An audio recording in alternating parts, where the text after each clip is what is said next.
Almost 30 years later, the tornadoes are back. Can Daisy Edgar-Jones and Glen Powell lead an all-new cast of characters in the pursuit of taming the weather itself? Yes, Twisters sounds absurd, but let's find out if it's any fun.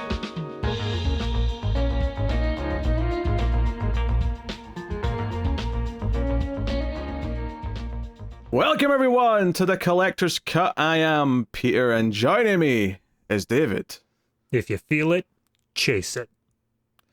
Do you know, there was a quote in the middle that I remember thinking, oh, I need to bring that up somewhere, and I've forgotten what it is now. This is the problem with the movie trip movies, is that I never remember the quotes. I can't check them again later. But yes, welcome everyone. It's a movie podcast. We are wrapping up 90s disaster season with a non-90s disaster movie, but that's because it's a sequel to perhaps the most famous 90s disaster movie, the brand new Twisters. Is getting the aliens treatment. Add the S on at the end. Yeah. So that is what we're doing today. I saw a YouTube short or something of a guy making fun of that, of like, oh yeah, that's just how sequels are. You just add an S on the end. And I was like, bro, that was how sequels were back since Alien. It's not new. Believe it or not, there was a time before they even numbered them, because Godfather Part 2 was famously the first sequel that ever had a 2 on it. Before that, you got sequels. They did exist. They had different names. It was, Bride of Frankenstein instead of Frankenstein 2. Dirty Harry to, I forget the order, but Sudden Impact. Yeah. Magnum Force is the one you were looking for. There you go, Magnum Force. I always forget that because it's a weird one. Yeah, so, yes, welcome to the show, everyone. We'll start spoiler-free, of course, especially since it's a big new movie. You might want to hear some thoughts and opinions before you decide to go see it yourself.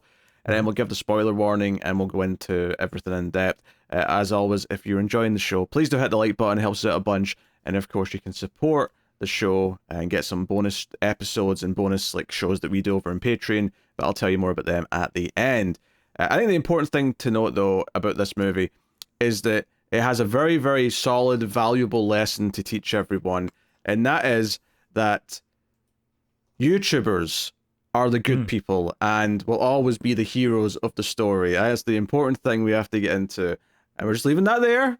Yeah. Right? We'll get back to that in spoilers. I'm just saying. Yep. YouTubers are the good guys. So be sure to smash that like button. I never felt more seen in my life. Yes, because you are exactly like Glen Powell. I think there's a resemblance. I think there's some charm comparisons to make. But yeah, so yeah, obviously it's a sequel to Twisters, but it's 30 years later, pretty much, more or less, and it's one of those things where we're not going to be doing any super direct ties to the original film. Obviously, I went in expecting maybe some hints and nods, or maybe a cameo or whatever, and I won't spoil if any of that happens, but we'll talk about anything that does happen later on. But regardless of how much or any of that would be there, it's probably going to be a fairly disconnected film overall. This is not, starring Helen Hunt 30 years later, her life's work is almost complete, and she's like, just to get one last tornado to finish it all off.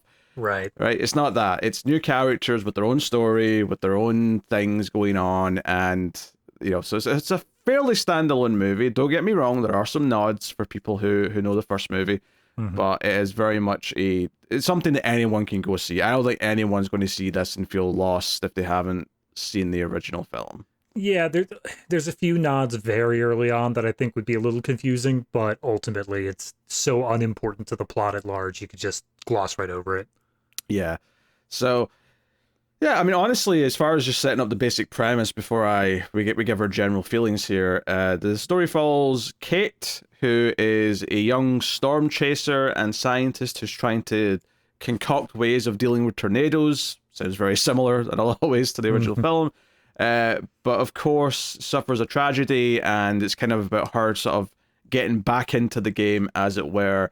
And a bit of a sort of friendly rivalry pops up with this other main character played by Glen Powell, Tyler, who is kind of this hotshot YouTube storm chaser cowboy character. Right. That is, and I believe that was the perfect description that I just gave for him. Hotshot YouTube cowboy. Yeah, that's about everything. That's his whole existence. Yes. Yeehaw, as they say. So, yeah. and that's basically it. Obviously there's chasing the tornadoes. There's life lessons along the way. There's some lighthearted, feel good moments. There's some drama. There's tension. Yeah. There's There's wind. comedy. There's tragedy. It's everything you could hope for from a modern blockbuster. It's a bit windy. Yeah, tiny bit. It's a bit windy. That should have been on the poster. There's just be Twisters. It's a bit windy. That should be the tagline. I'd like to think that was something the marketing department put onto a corkboard at some point and then said, no, we're not going to go that route. They should have a sense of humor, damn it. That's all I'm asking for. All right. David, simple question. How did you feel about Twisters? So, with Twister, I think we both were a bit worried for getting some flack because neither of us really found it to be this end-all, be-all movie of the disaster from the 90s franchise sort of stuff. Like, it was okay, it was fine, but there were some significant problems with it. I think that this movie, for the things that I liked in Twister, it pumped those up. It did those things a lot better. But the things that I disliked from Twister, it made worse. It made significantly worse. I can't go too deep into it without like getting into spoilers. Suffice to say that the way that tornadoes are handled throughout this movie are just so wildly back and forth between, yeah, we don't got to worry about them, to they are God's destruction made flesh. Like, and some of that I like, some of that I dislike, but it's not a good balance for me of like how I think they finally came down on it. Add on top of it what the core plot, what the end of this movie ends up being, and I think it is just it's a misfire of a plot. I don't think it's a solid ending for this at all. Special effects though, which is of course a big deal out of this, it looks great. All the destruction, everything like that looks fantastic. I don't have anything bad to say about the destruction the Twisters cause. It's just how they got to the points they got to is the part that upset me the most. Yeah, it's all right. I think there was always a ceiling for this movie, especially since I don't just fawn over the original Twister like a lot of people my age range kind of do. I think they made some smart choices. They made some choices that were a bit more bland. I think inherently, I generally had a decent time. Like I was never in love. I was never like super pumped by anything. But it's a pretty serviceable to good even blockbustery movie. What's some caveats here or there, stuff that I'll point out, stuff that it's funny actually. One of the big things I said in Twister was that it's an okay movie with a couple of notable scenes that's elevated as much as it can be by Paxton and Helen Hunt, right? And going into this, I was like, is it going to have that same kind of qualities? And it's funny because I like Glen Powell, and everyone loves Glen Powell now because he was in a Top Gun movie, because he was in some rom-com with Sydney Sweeney. I watched Scream Queens in 2015, and I was a fan of this man long before you sacks of shit out there, okay? Yes, Peter, you are the greatest hipster for Glen Powell, we know. Chad Radwell, like I'll just say it, right? The movie would be even better if he was playing Chad Radwell the entire time. I'm just going to say it. But that said, though, when he enters this movie about maybe 20, 25 minutes in, because there's a bit of backstory to the other character that we focus on before we get to him. When he enters this movie, he is kind of like a shining ray of light, because he's so much charisma and he's a much more fun character. I think one of the issues I have with this movie, and it's not Daisy Edgar-Jones who plays Kate, it's not her fault, but she's given a character who for the first chunk of this movie has to be sad all the time because she goes through a tragedy, and it's pretty dour. It's not fun, right? There's nothing fun about the first half hour of this movie.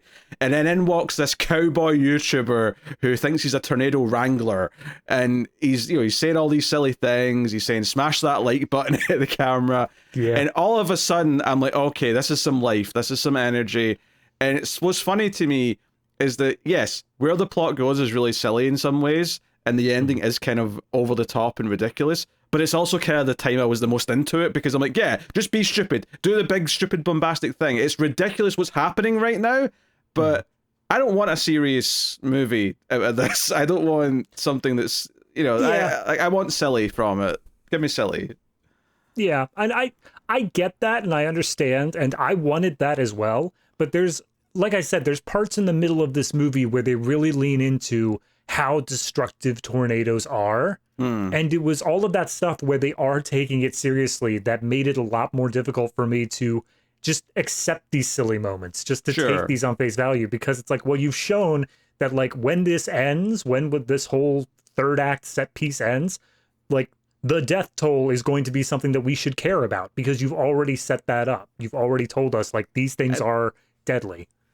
Yeah, I got some points on that, but I can't say until spoilers. But what I will say is, yeah, I mean, it is kind of inconsistent in that sense, where it does take things seriously at times, and I think whenever it's taking it seriously, I'm like, like those are the parts where I'm like, I could be done with this. I will say, as far as being a sequel goes and having like the winks and the nods and whatnot, I think looking at it as a whole, I don't actually think it overdoes it. I think there's a few nice little callbacks. Some are more subtle than others. There is one that kind of bugged me, but it's funny though, because the thing that bugged me wasn't actually like an on-the-nose, like, oh, this is like a direct reference or callback in the way that the other ones are. The one that bugged me was actually where it just felt like it was repeating a plot beat in a way that kind of annoyed me. And, you know, like... I think I know what you're talking about. Yeah, I'll get into the spoilers, but it's about halfway through the movie, there's like a sort of big thing that happens, and I'm like, this just feels like this movie's version of that scene from the last one. Right. And that bothered me more than any of the more direct, kind of like intentional wink, wink, nod, nudge, nudge. Yeah, it is weird because obviously, you know, we went through that era of soft reboots, the ones that are still in continuity, quote unquote, but are essentially just the exact same plot as the first one. And I feel like this one strikes in the same sort of way as like Force Awakens to the original Star Wars, where it is technically the same plot, but it works in enough different character dynamics to kind of give it its own identity in the end.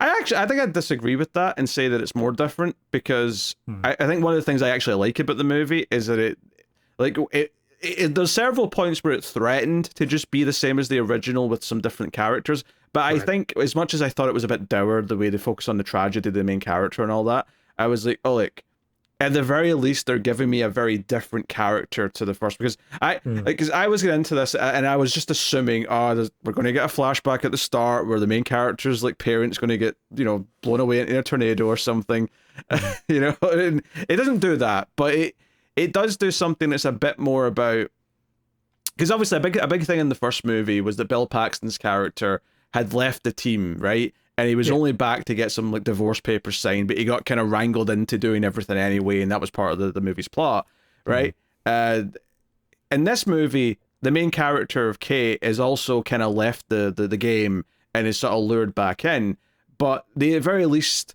it's a very, very different reason why she left. This is not she left because she now is like traumatized by a tornado, and this is about being scared. It's like being scared to go back in the water. If you're like a swimmer and you get attacked by a shark, you're like, I can't go back in the water. It's about overcoming that. It's about overcoming the fear. And I'm like, okay, that's at least something interesting. I think what gets me though is that, and this isn't even like any of the big scenes in the movie, even though it applies to some later scenes as well. But about a third into the movie, someone says, "Oh hey, like a tornado hit so and so this town last night," and we never see this town. It's never something we go to on camera.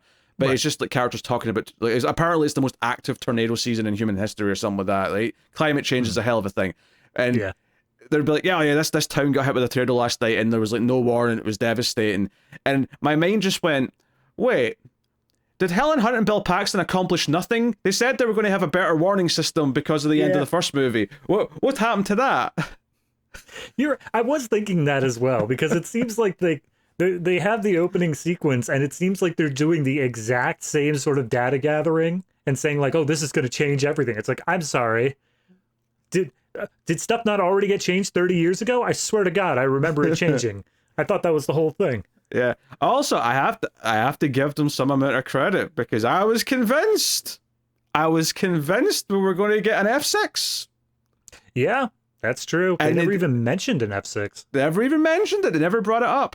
The only thing I was thinking though is they kept saying EF like 1 through 5, and I thought, wait, is the scale changed? That was my one thought. Is the scale changed since 1996, and that's why we're not hearing about 6? The scale didn't change. I think it's just how you call. It's more accurate. So it's EF because it's enhanced Fujita compared to just Fujita. But I think It's all the exact same. So, but it's upgraded though. The system's upgraded since the 90s because it's enhanced. I guess I'd have to compare the numbers specifically, but I feel like they're all the same. Okay. All right. Yeah. I think one of the things that is going to feel a bit samey though, and I think this was unavoidable, is that you've got these characters who are chasing tornadoes, but eventually to actually give it some bite, you have to have a tornado hit populated areas. So there's always this kind of transition. And I think that's the thing that makes it feel the most copied from the first movie, is that at a certain point, oh no, a town's actually in danger from a tornado, and that's different from everything else we've been doing up until this point. And it's, it's that thing where it's like, oh, you're so good at tracking tornadoes and like predicting the weather, and yet, I mean, I guess it's just a nighttime thing. Once night falls, you can't see the clouds anymore, so like, who knows when it's coming. Yeah, absolutely. By the way, I did just look it up. Apparently, yes, it was... The entire scale was reintroduced and like they changed up the stuff somewhere in the mid 2000s. So now an F5 is EF5 is the number one highest. Like it's anything greater than 200 miles an hour. Whereas before on the old scale, that would technically also count an F4. Interesting. Interesting. Okay. All right. So the scale changed. That's the only reason why we didn't get a 6 then. I'm calling it. All right. Which is why I just give me one character from like the 70s who's still on the old scale and just be like, that's an F6. Yeah, so just to run down the creatives involved here. The director is the guy who did Minari, Lee Isaac Chung. I didn't see Minari. I heard it was good, but it was more of like an Oscar contender drama. So it's an interesting pick for your Twister sequel. And then some of the writers were involved in a bunch of different things. Yeah, the big one, Joseph Kosinski.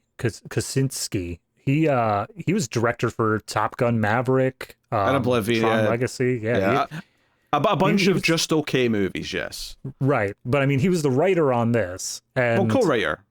Yeah, co-writer, but like he didn't have a lot of writing credits under his belt at all. So it's weird that he has so many big directing things, and writing-wise, he was like, I'll dip my foot in here. Yeah, but he's not actually the more interesting one. The other one's more interesting. The other one wrote The Revenant. Oh, yeah, from a writing standpoint, for sure. I'm just saying, like, how big the names are that are attached to this. It's not like some guy who's just trying to pay rent. Yeah, but think about it, though. From the guy who directed Minari and from a writer who did The Revenant and the remake of Martyrs comes the Twister sequel. And that's a really weird combination of talent to throw on this. I mean, the movie's directed fine enough. I have no real complaints. It was always easy to follow the action, so, fair enough. So we got Daisy Edgar-Jones as Kate, who is an English actress who I have seen before. She was in a movie called Fresh with Sebastian Stan, which is a bit like a cannibal who kidnapped people to eat them. It was okay for what it was. Fair enough. She is an English actress, and the only reason why I'm bringing that up, I mean, one, because she does a good job with the accent, I think. I mean, I think it's meant to be a specific kind of like Oklahoma-style accent, which maybe people from that part of the country will probably nitpick it, but I feel like that was just general American accent. I think it was totally excited to hear any country twang at all in there. Oh no, there was a little bit of South in there. There was a bit of a twang because I was noticing in some of her sentences. Like she wasn't doing like East Coast accent. Like I was definitely hearing a little bit of a y'all. I'm from the country, y'all. Like I was hearing a bit of that. Fair enough. I didn't pick up on that, but fair enough. You're the American. You're supposed to notice this more than I am. I mean, yeah, I should have, and that's why I'm saying I didn't notice it. So, I made my point. Either way, I did. Admittedly, how accurate it is from where she's supposed to be from, I wouldn't know. But I definitely heard a bit of a country twang in there. But anyway, the reason why I'm bringing up all on that though is that later on in the movie, she puts on like a holster for her camera, I think, but it looks like a gun holster. Yeah. And all I could think is like, you look like you're cosplaying as Lara Croft now. Like I was expecting her to like just whip out 2 pistols and start like, I don't know, shooting the dinosaurs. You're right, because as soon as she threw that thing on, I'm like, are we going to shoot the tornado? Is that what's about to happen here? Because, like, it comes in for no reason. And, we see her holding her camera, and you're supposed to be like, oh, okay, it's for the camera. But it looks like a gun holster. Because I saw her wearing that, I thought, she looks like Lara Croft. And then my mind went, oh, wait, isn't she English already? Like, in reality? So she already has the accent. Yeah. She can just do it. There you go. That's your Tomb Raider. Got to dye her hair, and there you go. We got another Tomb Raider reboot. Yeah, and then obviously Glen Powell, who we've mentioned already as Tyler, the hotshot YouTube character. I think, it's interesting how they present this character because they sort of treat him like he might be the antagonist, like he might be the Carrie Elwes at first, but he's actually not. It's a very different direction it goes in with him as it plays out. Yeah, I mean, I appreciate the fact that they mixed it up. They didn't make it as just straightforward as the original Twister plot was of good guys and bad guys, but at the same time, you hit a turning point in this movie, and then immediately all subtlety of like good guys and bad guys just goes out the window. It just immediately is just like, nope, you got it wrong the first time around, but we're not going to question like any further past this point who the good guys and bad guys are. Just to be fair, flipped, and then you're done. No, but to be fair though, there is a character who's clearly just villainous. Like the second we meet him, and he just never changes. He's so one note. He's actually one of the more hammy parts of the movie. Yeah, but more on that and spoilers. We also have Anthony Ramos, who plays Javi, who's kind of the third main character. I actually recognize him. Most people are probably screaming, he's from Hamilton. I saw him in Transformers Rise of the Beast last year. Pete, I'm going to go ahead and give this to the Hamilton people, though. Because that's Transformers, fair. That's not a good one. That's fair. That said, though, I can't stand musicals, so I'd probably still rather watch his Transformers movie. But still, you got him. And that's kind of your big main characters. Obviously, there's a lot of supporting roles, and there's some surprising faces popping up in some of those roles. Kate's mom's played by Maura Tierney from News Radio and stuff like that. Last time she was seen in something notable was just last year, actually. She was in The Iron Claw. So she's having a bit of a sort of later, not that she's ancient, but, she's in her 60s now. She's a bit later on sort of revival. I didn't recognize her, and because of her role as the mom of Kate, I thought for sure she was like a B-tier character from the first movie that they could just get back. No, I can see why it didn't end up being that. Because they mentioned her mum and that she lives like a town over from where they are, like early on, and I thought, oh, is it going to be someone? And then it was, oh no, it's just her mum. It's no one from the first movie. It's fine. Yeah, like I would recognize it if it was Helen Hunt, but like when it wasn't, I was like, oh, she's like someone who was on the outskirts of the team that I've just forgotten about entirely. But no, it's just a new character. Now, admittedly, I don't know if I should praise the movie for this because it may just because everyone said no. But like, I almost want to say, hey, it's nice that they didn't do that because it would have been such an obvious kind of thing to do. Other faces is part of the team that works for Glen Powell. Sasha Lane's in there. I recognized her because I've seen her in a few movies. I didn't recognize her, and I swear to God, for a moment, I thought that it was just like a time-traveling version of Lisa Bonet. Because she looks exactly the same as Lisa Bonet does, like, now. Just younger. Okay. The one that surprised me, actually, because I saw her on the cast list before I saw the movie, but the role's actually tiny, because it's only in the first little segment of the movie, but Kieran Shipka's in this. Mm-hmm. It's just surprising how little she's in it, because I thought she was... Yeah, I thought she was at a point there where she wouldn't be in that small a role, but I guess we're talking big movies here, so I guess she's not quite at star level yet. I mean, yes and no. I kind of got the vibe that the movie was trying to put all these like more notable people up at the beginning to give you that bait and switch. Okay, I could see that. That was the notable people in the cast for me, as far as actors goes. I don't know if there's anyone else you would like to point out. I mean, the other person is the guy who's on the team with Javi, is David Cornsweet, who is, of course, going to be our new Superman. Oh, really? Is that him? Yeah. I did not realize that was him. Yeah. Yep. He's clearly a prick from the get-go. Honestly, the prickishness to begin with, it kind of just evolves to just being general prick. But at first I was like, is he just like really... This was like 70s sexism or something. Like the way he just keeps saying like, oh, we're following her advice, her orders. What is this about? Yeah, it seems the way they began it, it seems like he was the guy who was going to rely more on like the tech rather than that intuition that like Bill Paxton had and now Kate has. But by the time we hit the end of the movie, it has nothing to do with the tech. It's just that he's an asshole. Yeah, he just hates any opposition or anyone who might come in and bring morals into anything. Pretty much, yeah. I mean, that's the rundown of the cast. The cast is fine. Like, I think obviously you kind of rely on your 2 or 3 leads to kind of try and elevate it.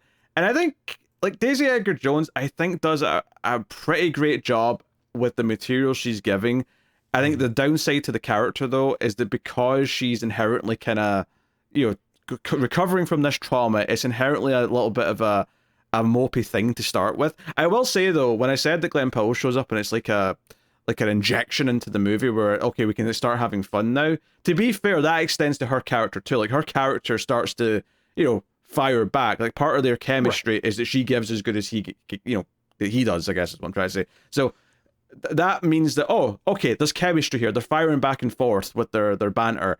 I'm starting to actually enjoy these characters now. Whereas before, like, all the stuff with her, like, moping around in New York and like, oh, do I go back to the tornadoes? Do I not go back to the tornadoes? What do I do with my life? I kind of think that movies need to reevaluate how genre savvy the general audiences are nowadays. Because I think that scene is kind of run its course. I don't think that anyone is fooled by the idea of refusing to call to action anymore. Like, I'm not saying that you just skip that plot beat entirely, but I think it needs to be reevaluated to make it a bit more believable for the time being. Because as an audience, I think everyone knows, of course we're going to get to the start. It's called Twisters. Clearly we're going to get there. I mean, it's not about being surprising, though. Like, it's all, like, you always know the hero of the story is going to get involved in the thing, right? That's always going to be a thing. The problem here with that is that there's twice in this movie where she kind of like changes her mind to get involved with the thing she's supposed to get involved in. And honestly, both times, it's more the second one than the first time, admittedly. The first time, at least she sort of say, oh, it's a moral thing. She feels bad. She wants to help people, whatever. But I think both times I just didn't feel like, the motivation that made her change her mind, because that's usually the fun part, the part that makes you feel something about the refusal, the refusing the call to action, is that something will inspire them to do it, and that'll like be the thing that gives you a real insight to the character and makes you root for them or something like that, or if it's like a longer form thing where it's not just the first act refusing to get into the story, sometimes it'll be a refusal to. It'll be a big moment get to the third act where the character finally turns and says, all right, I'm back. John Wick, yeah, I'm thinking I'm back. And that moment can be very satisfying because they've been resistant the whole movie and they're finally like, yeah, you know what? Strap in. Like, I'm in. That can be a great moment. But I think for that to be a great moment, you have to be like kind of like longing for it, right? It's like, forgive the comparison. It's like edging, right? You're edging the audience. You're priming them, you're pumping them. And then you get to that third act, and the money shot. You give them it. You give them everything they want. That's what you're doing. Whereas in here, there's not really any edging. It's just kind of, just sort of flapping in the wind. It's the routine Thursday night. That's all it is. And then it's go time, and it's like, okay, I guess I'm still into it. Yeah, everyone enjoys the ending of it anyway, so I'll get into it a little bit. But you didn't prime me for it in the same way, so right. Here we are. I apologize for how grotesque that comparison was, but I feel like, look, stories and orgasms are just the same thing. Okay, yeah, absolutely. They're just the same thing. That's why I have started the novelization of my sex life. And I'm currently up to 2 chapters. There's so many jokes that I want to make. I'm setting you up. Do whatever you want, man. The default I was reaching for is, and I'm nearly done. I was thinking, no, you're going to do like 15 chapters before you get to even sex. Just like 50 the journey to the sex. It all started one day when there was a slight twinge in the nethers. Anyway, spoilers? About spoilers? I suppose we should talk about, I don't even know if I've got much to say. I mean, yeah, the twisters look good, the effects are solid. Oh yeah. There's destruction, there's things, like all that stuff's fine. They don't really draw attention to it. And that's the thing, is like, I think in the original Twister movie, they really wanted to show off and say, like, check this out, what we're able to do, look how cool it is. And I think that it's a smart move to not try to be like, check this out, look how cool it is, because honestly, it doesn't feel any more exceptional than anything else that's coming out nowadays. It feels like it feels like this is where we're at with visual effects. We didn't blast it. We didn't pull a James Cameron like water, you know? Like we didn't have someone come in and say, I figured out how to do wind so much more effectively and it's gonna blow your pants off. Like, no, it's just it looks like any other tornado and it works, it's fine, but it's definitely kept more as a prop than a set piece. Yeah, that's wise because audiences in general, like, you can't impress them with just that now. If anything, one of the good things about it being so commonplace to be able to do big effects, yeah, sometimes it's a bit tiring when it's just disaster porn like some movies do, but is that it's like, okay, everyone's sort of used to that now, so I guess we have to focus on story and characters again to make it actually make anyone feel something. So in a sense, that's a good thing almost, is that we're used to it now, that we can just go back to like the important parts. So, all right, spoilers for Twisters. You've been warned. We'll get into it. Can I just spoil the one thing right now for the people who stuck around and still are just questioning, should I go see it? Not once in this movie does a cow fly by the camera. No. Minus 2 points immediately. No, but they do a funny moment with the chicken, which I felt it was this movie's like, hey, we have to do a funny bit with an animal because I don't care. I wanted the cow. I needed it. I don't know. If anything, that was maybe the reference that made me roll my eyes the most was the chicken, because I'm like, okay, this is your funny animal bit. You have to do that again. But anyway, I will say, so the first movie was a co-production between Universal and Warner Brothers, and this one is too. It's actually really weird seeing both those logo intros back to back, because normally you get one of the big studios, whether it be Universal, Warner Brothers, whoever, right? And then you might get some other ones that are like, you know, smaller development companies. You get 2 or 3 after the big one. It's really weird to get 2 of the bigs back to back. That really stuck out to me at the start of this. Yeah, and then it rolled right into Amblin as well, which, while it's not one of the big studios, it is still a very recognizable logo as well. Yeah. So having all 3 of those boom, boom, boom, I was like, Jesus, man, this thing is like money behind it. Yeah.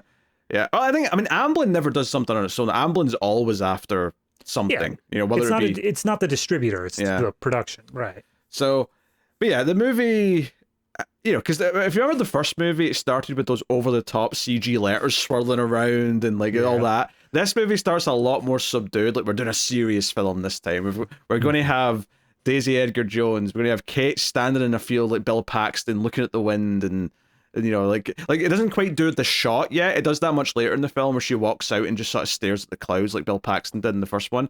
But she has that sixth sense. She has the tornado whispering or whatever. Read the winds and know exactly what the weather's doing. Yes. So we're interested that our small group of characters here, we're told they're university students, and she has come up with this way. She's got a theory on how to kill a tornado, right? Yeah. Oh, David looks annoyed. David didn't like this plot. I didn't. And it becomes so much more apparent over the course of the movie, but like, it's the thing where with these disaster movies, and especially by the time we hit the end, I want them to treat it seriously. And in the original Twister, the fact that they got the data, and that's all they were going for, was just getting the data, and then they treat it so seriously. They're like, this could like wreck an entire thing. There's nothing we can do. We just have to hide. And then this movie comes in and says like, but what if we could kill God? And they just wrap the whole plot around that of like, we're going to essentially reverse the weather. And this thing that is so destructive, we're just going to stop. And it happens in the most convenient way. And I hate every second of it, but that's the end of the movie. I rolled my eyes at this plot as soon as they were like, we're going to stop a tornado. I think maybe the best part of the movie, to be honest. But it crossed over that boundary for me of a little bit of silly fun to, okay, well now you're just being stupid. Yeah, I want stupid though. Like I'm here for the stupid with this. Don't get me wrong, it does present a problem. Like, can you have a movie where the characters just figure out how to stop tornadoes at the end? Well, one, it stops any sequels, potential. Yeah. No, which to be fair, they don't just like.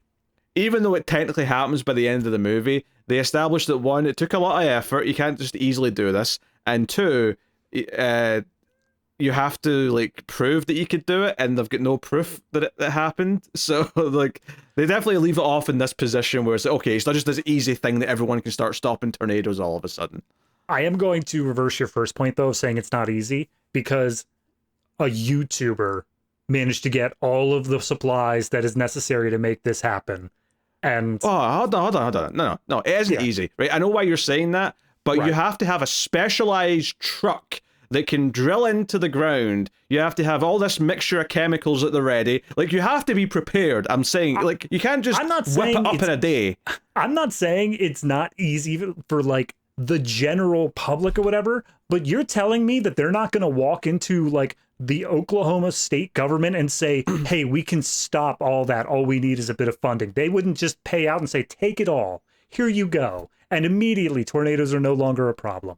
Well, the same people in the middle of the country don't believe in climate change. I don't think they would just get the funding for that. Why did you go to the federal government and they would throw even more money at you, because controlling the weather is their sick little fantasy. Nah, there's too many people making money off the damage of tornadoes. There's too much corruption. That's fair. That is a subplot in this movie. So fine. Look, I'm not defending any of this as remotely plausible or accurate. I'm saying that for a dumb plot of a movie like this, I am all about the big swings with this. Fair enough. But regardless, though, we've got all these barrels of chemicals. We're introduced to this little team, and like Kate goes and like kisses her boyfriend, and like they're all happy, and he gets up, and my first thought was, "You're so dead. You're not making it out of this first section. You're dead before the end of this couple of scenes." Well, I didn't expect almost the entire team to die. That was a bit more of a surprise. But so their whole plan here is to drive out, and much like Dorothy in the first movie, which they have a Dorothy, they have that sitting there in the truck, and they're joking about how old it is. Not only do they have Dorothy 5. So the first 4 were lost in Twister, and then this 5th one just been hanging out for 30 years. Because why not? They got to have a storage cupboard somewhere. No one had been using it. Which is funny. I'll just mention this now, actually. Later on, the team that Kate works for a bit, they're doing these like 3 sensors around a tornado to get like a 3D scan of it. And their 3 sensors are called Tin Man, Scarecrow, and Lion. Yep. And then their truck that receives all the data is called the Wizard. Yes. So they're keeping the old Wizard of Oz theming going. Yeah. Which, to be fair, I feel like that's most modern storm chasers would do that, you know? Oh yeah, I'm not disputing that. Plus also the song that played out over the credits at the end, well, I didn't quite catch all of it, but the line "We're not in Kansas anymore" was popping up quite a bit in that song. So worth mentioning. But yeah, so that's the whole thing where they drive out, the tornado's much bigger. They were expecting an F1 and it's like, a 5. Yeah, they dump the stuff into it and they're like, oh, all the sensors are in there, and Javi is like way far back. He's reading the data. He's not involved at all. And they're like, Javi, is it going down? Is it getting smaller? And he's like, no, it's getting bigger. You get out of there, run. Yeah. And of course, it's because they underestimated the size of it going into it. So we get this big bombastic scene where the truck gets stuck, so they have to get out and just run. And the guy who's the slowest just gets yanked back from the tornado and just goes flying up. And then eventually Kieran and Shipka's try to crawl, because they go to this underpass under the bridge, and they're trying to climb up into a little nook and cranny to hold onto the pipes or whatever. And she gets yanked off the way.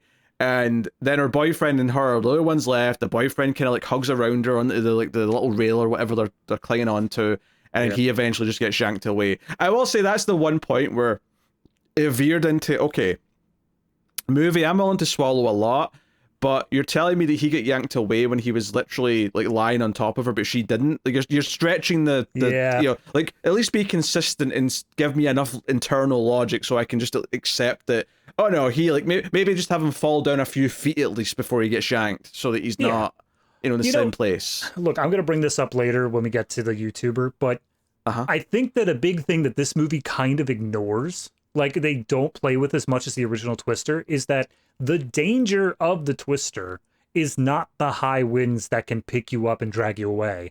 It's the high winds that are carrying a bunch of stuff that will smack into you at 200 miles per hour. And I don't feel like this movie acknowledges that as much as they should. Yeah, that's fair. I mean, it could easily be the reason he dies in this is because it's not the wind pulls him away. It's that a freaking 4-foot long 2x4 just smacks him dead in the skull. And they could have had something hit him instead of being pulled away to avoid that complaint. That said, though, I have a feeling, just theoretical, right? Because obviously a tornado, there's no way a tornado could be completely pure and not pick up anything. If a human get picked up by a tornado that was completely empty, right? It was literally just the wind of the tornado. I'm pretty sure they'd probably still die. I don't think they would die. Here's the thing. If nothing else, when the tornado dissipates, they'd probably fall to their death. Yeah, that's the thing. It raises you up fast enough that you're pretty much guaranteed to fall down fast and hard. However, if, say, you got whipped away and then you, like, escaped it, like you just pivoted around, the only thing I could think that would kill you is the G-force. Like, all of a sudden you're going really fast and then you're not. So it's possible you survive, but yeah, I think once you're in the tornado, you're still kind of screwed. Yeah. Also, sometimes there's lightning in there as well. Maybe you get struck by lightning. That's always... Oh, yeah, well, that's any storm. that's a possibility, too. Yeah. So yeah, this is just like, just sort of fades to black, and obviously the only other survivor is Javi, because he was back at the computer in the truck like miles away.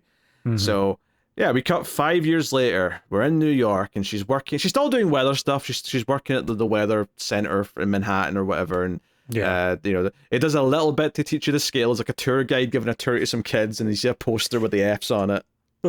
They're just going through all the categories, and a little kid raises his hand and said, "What's an F5?" And then the dead face of the woman stares down at this kid. We don't talk about F5s. Actually, I thought they were setting up like a big set piece in New York, because they were saying, hey, do we have to worry about a tornado here? Right. And she's like, oh no, tornadoes are very, very rare in the New York area. But there was an F1 in Brooklyn just last year. And I thought, oh, that's your big set piece. You have like an F5 coming towards Manhattan. Yeah, I would love to. Like, that would have broken past the, okay, now you're just being stupid, and wrapped back around into, I'm into it. Let's do it. Yeah. The great thing is you even have to, like, just like, oh, climate change. It's like, that's right. It. Just say that, move on. That's why I think they brought it up to begin with, is that I think there was, like, maybe an original draft or something, but I think there was a larger story about climate change in the background of this that just kind of got cut down over time. I mean, to be fair, right? If there's a sequel to this, they've got that's something to do, is have a tornado hit a giant city, whether it's New York, whether it's something closer to Oklahoma, whatever it may be. It hits the ocean, whips up a bunch of sharks, and whoops, we recreated Sharknado. Oh, they should actually, even if they ever do it, they should actually just have the cow moment with a shark, just as the reference of, like, we understand that for the last 20 years, one other franchise has been carrying the torch, the tornado torch, and that movie, of course, is Sharknado. Yeah, we thank them for their service. Moving on. But now we're a real movie again, so we're doing like a big blockbuster.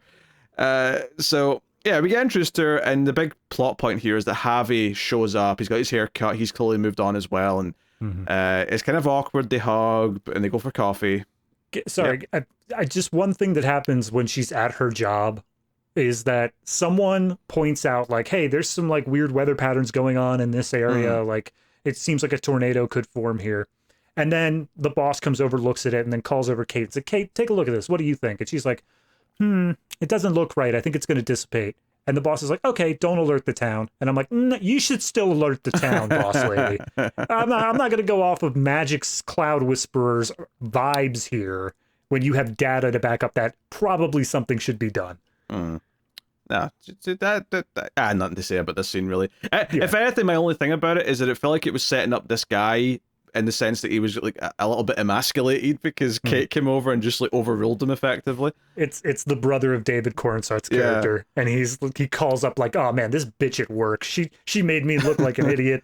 Which would be fine if it was setting up a theme of like people not listening to her, but like we said earlier, I don't think his character of Scott, like being annoyed that she's making decisions, ends up really feeling like it's about it being her. It's more just about that, oh, she's getting in the way of my money-making like scheme, rather than any sort of like theme about like sexism in the workplace or whatever. Yeah. So anyway, Javi comes to see her, they go for a coffee or whatever, and it's kind of awkward, but he presents why he's there, right? He was in the military, he was kind of lost after everything that happened, but he got through that, and he was working with these big radio towers, and just imagine what you could do if you could point this thing at a tornado. And she's like, well, yeah, but like it's the size of a building, we can't exactly move it around. But he's like, no, they've got more compact. That we can now do it with like a little like meter square sort of sensor.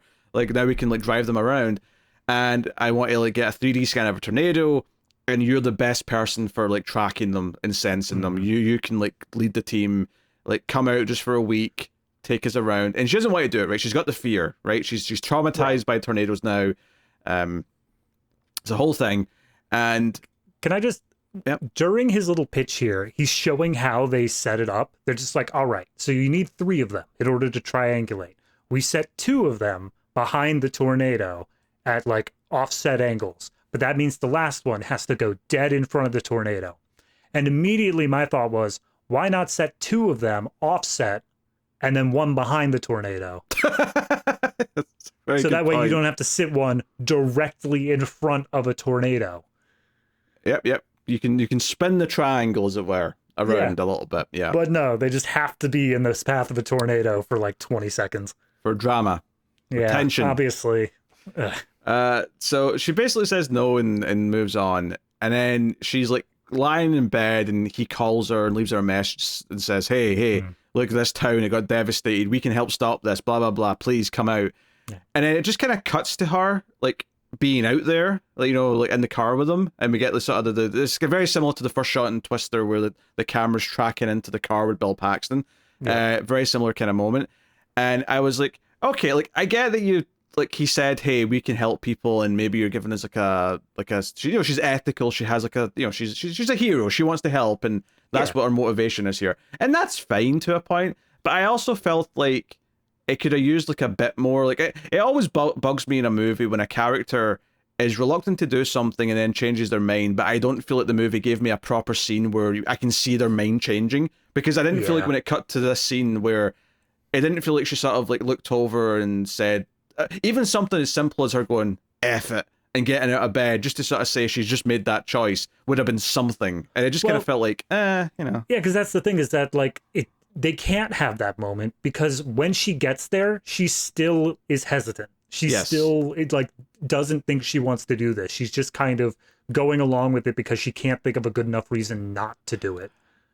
Pretty much. I think, and again, this is maybe pulling from other things, but there's a reason why this would work, is that have her end up having to go, even though she doesn't really want to. Maybe Javi like speaks to her boss at work, and her boss thinks that's a great idea. Yes, yeah, off you go, and like sends her as part of an official job, and she's reluctant, but she has to because it's for work. And then you can still have the story of her overcoming her fear later. But you know, instead, I just felt kind of unsatisfied with like why she makes this choice. Yeah, the only thing that I could think of is there's a little itty bitty segment where she wakes up just before she gets that call, and it's like almost a horror scene where she pictures her boyfriend in bed with her, and then like she shoots up and all of a sudden he's gone, and so, all like it's funny how little these visions happen, because as soon as she meets Glen Powell, there's no more visions of dead boyfriend. I'm pretty sure this is the only one. I don't think that's even true. Before she meets Glen Powell, it never comes back. So the only thing I could think with that sequence is that the reason she says yes, and the reason she is still so hesitant later, is that she is viewing this as a getting over her fear sort of thing. She is like, I can't keep, you know, waking up to thoughts of my dead boyfriend. I have to go confront this sort of thing. And that's why she goes. But it's not articulated properly. It's not shown rather than said. Yeah, I'm more a definitive turning point for why she comes, or force her into it via other means. So it's like more of a circumstantial thing. Either way, it did leave me a little bit miffed. But once they get to like, this motel, and that there's a bunch of different people, and they establish that there's a lot more storm chasers that are amateurs now, because as they point out, anyone can have an app in their phone that tracks the storms now, so you get a bunch of these amateurs. And then, of course, we get introduced to Glen Powell, who has this sort of superstar entrance where people are cheering for him, and he opens the door, he's got his cowboy hat on, and he's like saying, oh, it's a beautiful day, we're going to chase storms today, and he's selling t-shirts and all the rest of it. Pete, why is it when I got out of my car at the movie theater and I said, that's right, David from Mild Fuzz, here to watch a movie. I know that's why you guys are so interested in me being here. And nobody was there. Yeah, I mean, I suppose I understand though if he's like if he's the most famous YouTuber for storm chasing, and all these people here are the sort of nut jobs that are here to chase storms. It makes sense. They all know who he is. Yeah, so. I do think one of them specifically said though, like, "Oh, we just hit 1 million subscribers." I'm like, that really that big anymore? It isn't really, but I actually kind of appreciate that they made it a believable number for what they're doing. Yeah. Because if they said, fair. "Oh, we just hit 20 million subs," I'd be like, "Really? 20 million people are Oh, you're one of like the top 100 YouTubers of all time? That's weird. yeah for this? I don't know. That Yeah. seems a bit off." But very quickly, there's a moment where Glen Powell's looking over at Kate and sort of like tips his hat and is like, "Oh, who is this? Who is this fine young specimen that's entered into the storm chasing alley? I have to go speak to her." And to be fair, I think almost instantly once they start interacting and he comes up and they have this kind of like running, I won't call it a joke, but there's like a sort of running banter here where it's kind of playing on the thing in the first movie where the villain would chase her, or sorry, chase Bill Paxton to like, you know, it's like, oh, because they wouldn't be able to track the storms on their own. And they kind of do this thing here where he's very capable and kind of like knows when she's bluffing, but like they kind of have some banter about, okay, there's some storms like forming over in the east, there's some storms forming over in the west. Which way do we go? And she sort of gives a reason why one side isn't a very good possibility, so the other one's better. But then she's actually lying, and she's got a reason for going the other way, and he kind of like knows. So it sets up that, okay, he's actually good enough at this that he knows that that was bullshit, and it sets up a little bit of banter. But because they do this a couple times throughout the movie, specifically with the storms, and then there's like a sort of like more personal thing later on where they kind of do it about one of them making a decision, but they're kind of talking in the same way. And I was like, okay, that's a nice little payoff to the storm kind of, I'll call it foreplay, basically. Like this, it's like they're, you know, basically measuring their storm knowledge dicks, for lack of a better term. I want you to write and film a video essay. Yes. Completing this metaphor of movies and orgasms. I really want like the full explanation of how everything fits together. Movies, Joe, it's build up, anticipation, payoff. Mm-hmm. Yep. That's all it is. Now turn that into at least a 12-minute video, put ads on it, and we're good. Yes, and put lots of attractive people on the thumbnail so they think they'll see attractive people in sex talk. Yes. And then it's just just you on the camera, no cutaways. Just looking right in the eye, very dead serious, explaining my thesis.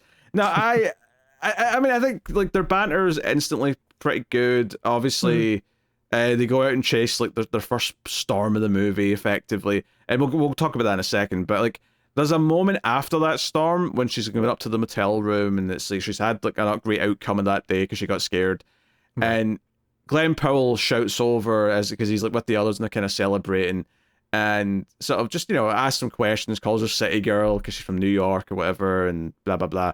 And this is where we hear some of his like, you know, team kind of chime in as well, and she kind of fires back like, oh, you know, something about him, you know, being egotistical enough to put his face on a t-shirt. Yeah, and everyone's like, I'll be sure to that take was a life burn. advice from someone who puts his face on a t-shirt. Yeah, it's like, oh yeah.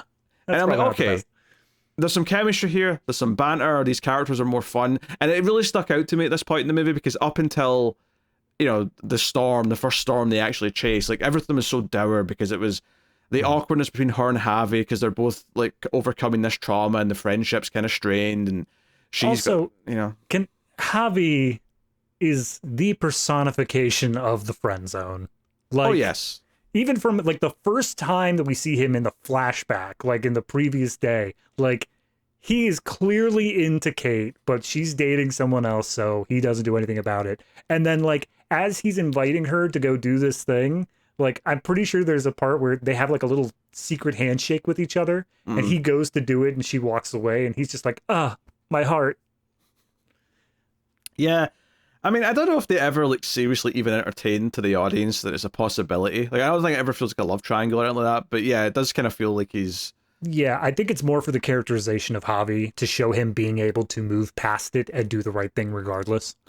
Yeah, I never really felt though like it felt a little, if there was any animosity from him towards Tyler, which is Glen Powell's character. I've just called him Glen Powell every time I mention him. Yeah. He, like, it always felt like, no, it's because he's a rival, it's because he's this hotshot YouTuber who's kind of in the way of like what him and his team are trying to do. We should probably explain actually. Javi sort of founded this like company that's tracking storms, and he has investors because he provides data to people, particularly in terms of real estate and landowners and stuff like that. You know, it makes sense they'd care about storms, particularly in this part of the country. Yeah. Obviously, there's like a slightly more nefarious element to it, which is unveiled as the movie goes on. Right. But that's how that sets up. But you know, it does the whole thing, and they're chasing the storm. Like there's a little bit of playful, like, you know, Glen Powell pulling up in the truck next to them and sort of giving them a little sort of twirly finger. Yeah, I do actually appreciate how this movie opens, because obviously we shift our allegiances about halfway through of who we think the good guys are. But Yeah. I appreciate that all of Twister was the cowboys who looked at the guy who like was all techie and whatnot and was just like, he doesn't understand it, man. He's in the wrong.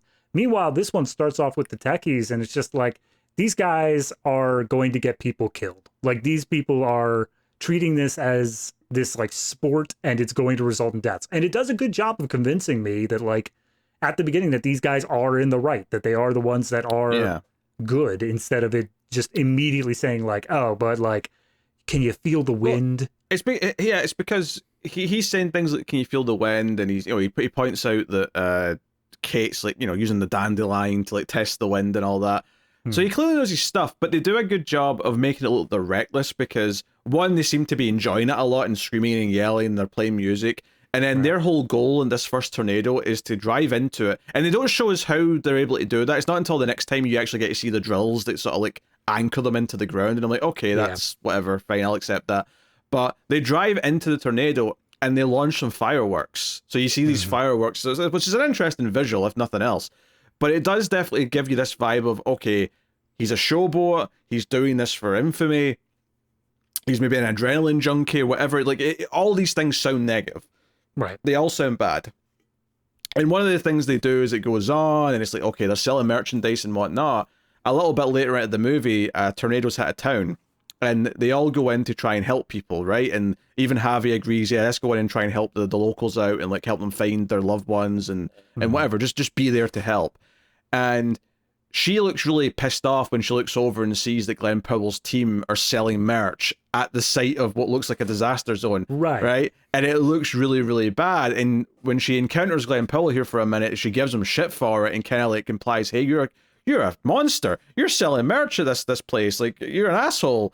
But then 2 minutes later, Sasha Lane's character comes up to her and says, hey, here's some food and like some water, because you're working hard all day helping people.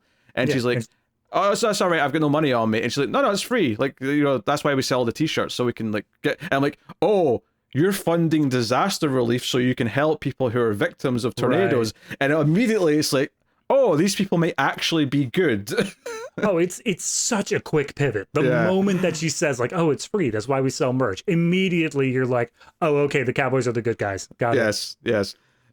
Yes, they love it, they're rambunctious and all the rest of it. But when you look back at the first movie, I mean, they're not as rambunctious as this, but some of them are kind of, you know, they're animated. They enjoy the tornadoes. Like they. So, I'm flashing back to Philip Seymour Hoffman being the weirdest dude. The suck zone. Yep. Which they do bring back in this. They do mention the suck zone. Yes, actually, that was one of the references to the first movie. It's after this first tornado chase. When she comes back to the motel and Javi says, oh, it's good to have you back. And she's like, I'm not back. And I'm like, oh, Bill Paxton said that like 5 times in the first movie. Yep. So, fair enough. Tiny little things. And that's kind of where I thought maybe she was, you know, the daughter of Helen Hunt and Bill Paxton after some amount of time. Because I'm not back. You're setting it up. I did legitimately think someone was going to turn out to be their kid. They never did it. Maybe they'll do it in a sequel if they get one. I don't know. But it never happened in this one. Which we're gonna pull the Star Wars franchise and just be like, actually, Kate, you were adopted. Your real parents, you have to go find. No, I appreciated they didn't do it. Again, was that a choice or because they couldn't get someone to show up? That kind of depends how much credit I want to give them for it. But at least on face value, I'll give them credit for not doing the obvious. Oh, someone's the child of someone from the last one. Right. But so during the first tornado, just going back to that real quick, because obviously they do a whole thing of, okay, we've got the tornado, we know where it is, it touches down, and then they start setting up around it, and they have Kate and Javi be the ones that are in front of the tornado. Just to point out here, Scott, when she says we should follow this one, Scott's like, all the data says the other one's better. Why are we listening to her? Who's making decisions up there? Just want It's to like, point well, that clearly the person who's been in the right this whole time. out. Back up, Scott. So yeah, they set down the thing, or the other group set down the things, but when it comes time for Kate to help set up the last one, she panics, she jumped back in the car, and she starts driving away. And when Javi finally gets her to stop, they've missed their chance, and he's pissed about it. He's upset, very obviously, especially because right at that moment, that's when Tyler and crew like jump the fence basically and drive right into the tornado and do their fireworks routine. So it's a whole defining moment for her where she realizes, you know, I'm not over it. I'm not okay to do this, but like, let's try it again and I'll get it the next time. Like we can get that Yeah. all set up. Yeah, so that's kind of that first thing. We should also mention as well, Tyler's got like a journalist with him. This is like a little running subplot as well. This English guy who is very proper and very scared. He's like, "Oh, I'm doing a report on like this, you know, the storm chasing in America, and I'm all very excited about it." And it's a lot of jokes about how he's like, you know, obviously he gets scared. He's kind of filling in almost for the rich fiance character from the first one, where he gets to be the one who's like scared about things, and he gets to be the one who's like shocked and thrown up after like some turmoil. And there's a point where they're like, "Hey, all right, strap into your harnesses because they're getting into the tornado," and he's like, "Strap in? What? What's this?" And he's like, No one struggling. mentioned anything about strapping in. Oh, sorry, kinky. We're back to the orgasm talk now. So I mean, there's not too much to say. I mean, he's a fine enough, like, you know, sort of bit character. You know, he has a couple of lines here or there that are amusing. I'm not going to say he's the audience avatar, but he's the one who gets the explanations given to. Like everyone else is very familiar with all of the terminology and all of everything else. So we need this character who is given a good enough reason to want to learn this stuff because he's writing a story about it. So it's a perfectly fine character, but it does exist for the reasons of the plot rather than him being his own well-defined character. Yeah, he's a bit of an archetype in that he's definitely sort of the proper British man kind of thing they're going for. But even he has some bits, because later on when there's like some carnage towards the third act, there's a moment where he's going to take some photographs and he just puts the camera down and starts to help people instead. And it's like, okay, you even give him a little like heroic kind of. He's just in it now, right? Now he's one of them. He's just helping now. Yeah. So. And I think that's what I like most about disaster movies is when, yes, you can have characters who are dicks, but ultimately everyone recognizes that the disaster is the quote unquote enemy here and they have to do whatever they can to help. Well, unless you're Scott, in which case, hey, we can't go and do this. We have to go help that town. Think of the people. And then Scott goes, "I don't care about the people. I care about the money. We have a job. Let's go get money." Yeah, it's when they're at the town helping out. You know, the same sort of scene where the t-shirt stuff comes up, where we see glimpses of what's going on. I think there was a scene in the diner earlier on where Javi was talking to this guy. So it's a real estate guy who we also saw on a billboard when she was first riding into the motel. Who basically, he's one of the main investors of this little scientific endeavor, and he's basically he's swooping in and underpaying people for their land so he can mop up a bunch of cheap land and screw people out of their property value. And it's kind of insidious. It's very much, you know. Yeah, it feels like an ambulance chaser sort of thing. Like, you know, the lawyers are the first people to show up and try to get a wrongful whatever suit set up for any sort of injuries or whatever. This guy feels like, okay, when someone loses their house, other people might come in to try to develop the land. I want to use this technology to be the first one. Like the moment a tornado sets down, I want to be able to show up at that trailer park and just buy everything up. Yeah. So, yeah, villainous, easily to hate. Obviously, this is, you know, Kate does some Googling after she's like seen him once or twice and tries to figure it out. Yeah. No, she doesn't do Googling. I specifically paid attention. She does web searching. You know, websearch.com, the greatest search engine. Like, you got to pay for the Google image, all right? You do. Yeah. So the movie made the choice that it wasn't worth the 50 grand or whatever they were going to charge. You know what? Obviously they said YouTube, so that just immediately removes that. But I would be happy if movies started moving back towards not giving direct names to things and just kind of doing their own stuff, because all of the things that I listen to that reference Twitter now, I'm just sad about. Yeah. Well, I think with the YouTube, they never show YouTube; they just say it. So you can do that as much That's as you true. want. Yeah, that's fair. So that's fine. Yeah, they even show a live stream at one point, and all the only thing they do is just show like the little live thing down in the corner. They don't even show like any of the YouTube branding. Yeah. So I think this next part, and this is more or less the next part, is kind of like where things calm down for a little bit, and she's in her motel room, and Glen Powell comes over and says, "Hey, I brought you a pizza. I thought you might be hungry."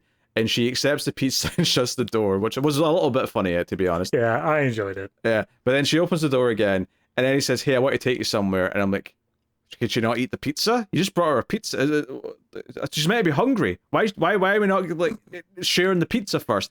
But he takes her to a rodeo, right? Yes. And he's calling her city girl and whatnot, and she's like, and again, I was noticing her accent, so I was like, she's definitely not a city girl, right? And she's like, "You keep calling me that. I live in New York, but I'm not from New York. Like, I'm literally like a couple hours drive," which is actually a good setup because it explains how she's able to get to her mum's place, and after this whole next section. But she is like, "No, I'm from wherever, blah blah blah," and they bond a little bit. He talks about the first time he saw a tornado when he was 8 years old, and we can't gloss over the fact that she, as they're sitting there at the rodeo, she literally says the line, "This ain't my first rodeo," which has never been more apt. Yeah, I mean, it worked because she knew she was doing it. Like, it wasn't like something she stumbled into. It was like, no, she knew she was making, not a pun, but like, this is literally not my first rodeo. So yeah, there's a bit of bonding, whatever. He talks about seeing a tornado when he was 8 and how he was terrified, but the majesty of it, or whatever. Which I think is what doubled down on the idea of the whole reason that he's doing this is because he is facing his fears. Like, yes, he's scared of tornadoes, but like, he's not going to let that control him. And obviously that's her fear of tornadoes has ruled her life for the past 5 years. So yeah, she's the perfect like new friend for her to like help overcome her fears. And funnily enough, actually, he makes this point later, but he keeps referring to himself as a tornado wrangler.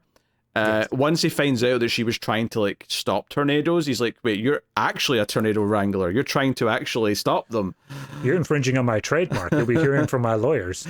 But this is the scene where I did kind of like get a little bit like I sighed a little bit when these sudden tornadoes showed up and the sirens were going off, because I'm like, oh, this is just the scene from the drive-in movie theater from the first one. It's a bit earlier in the plot this time, but it's effectively the same kind of thing. And I thought this does feel like a little bit too one-to-one. Obviously, it does some different things once it gets going. I did appreciate when they're like running around trying to say, "Hey, where can we find for shelter? We need a basement, we need something." And then, of course, they end up in the little indent in the empty swimming pool. But there's this character in the motel lobby who's like, "It's always a false alarm. You don't take it seriously." And I'm like, these are two tornado experts you're talking to. Like, I mean, she doesn't know that. Yeah, she doesn't know that. But that's what was funny about the scene to me. I was like, you're saying this to literally, like, this woman you're talking to can literally sense the wind and predict when the tornadoes are coming. She's she knows the tornado's coming. Also, I'm just going to throw out there like, "Oh, it's always a false alarm." Like, don't use that. All you have to do is be wrong once. Yes. And like, that's it. So like, maybe shut up. But do you know who this man was? Who this angsty guest was? The man guest. Yes. He was James Paxton, son of Bill Paxton. Oh, okay. I didn't even notice. I have seen him before because he popped up in Agents of S.H.I.E.L.D. as Bill Paxton's character's son. And I infamously said, "This guy has no charisma and he reminds me in no way of Bill Paxton," only to find out that he was Bill Paxton's son. And I said, "Oh, it's one of those examples of it wasn't genetic. I'm sorry, but the talent and the charm wasn't genetic." He got it from his mom instead. I don't even know who the mom is. Nor do I, but yeah, okay, yeah. I knew. Do you know what? I'd heard he was in this. I wasn't looking for him though, so because I forgot what he looked like. It's been a number of years. I didn't even know he was in it. I just looked that up afterwards. I was like, oh, okay, that explains why this weird character was there. They just need a little insert. I will say, I did quite like the set piece that comes up here though when they're in the swimming pool, and they kind of established that one of the ways to like not get sucked by the air from the tornado, which is close by at this point, is that you have to stay flat down, because if you're up in any way, you're giving the wind a chance to catch you, right? Whereas if you stay flat, like, in the same way that, like a sail on a ship, right? You have a nice big flat surface so that the wind will like catch the wind.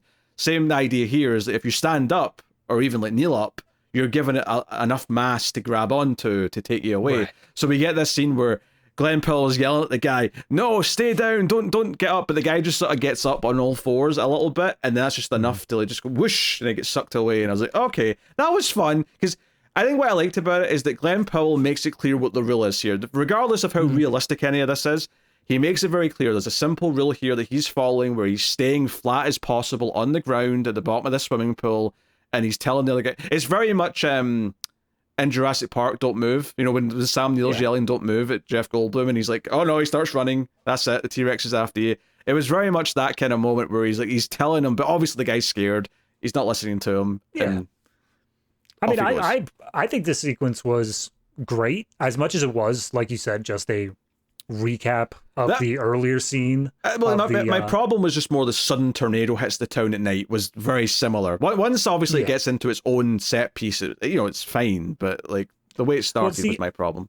I think the reason I like this one a bit more is because over in the original movie, that was already at the point where like they were taking things seriously. It was already at the point where it was like, okay, we've established that tornadoes are bad and like blah blah blah, and like this one just drives it home. But in this movie, this is kind of a severe turning point. Like already we have been bouncing between, are tornadoes fun things you can drive your truck into, or are they serious? But this is the one that I think after this point there isn't really that much more of the tornadoes are fun aspect. It does lay more on the heavy like, no, they are dangerous, and this is why we keep on working to protect people. We should say there was definitely a second tornado, because we did get a second tornado because that's when we actually see the drill of the truck go in, and we see where the fireworks go in these like sort of side like holster things on the truck. So there was a second tornado in there. I don't really have, obviously, clearly I can't remember much else about it other than we saw a lot more of how Glen Powell does what he does.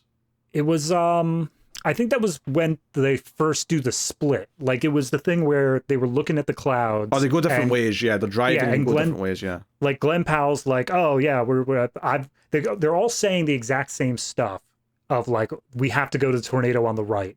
But then Kate looks at the wheat, and, like, the little piano trill plays, and she realizes the winds are changing, go left instead.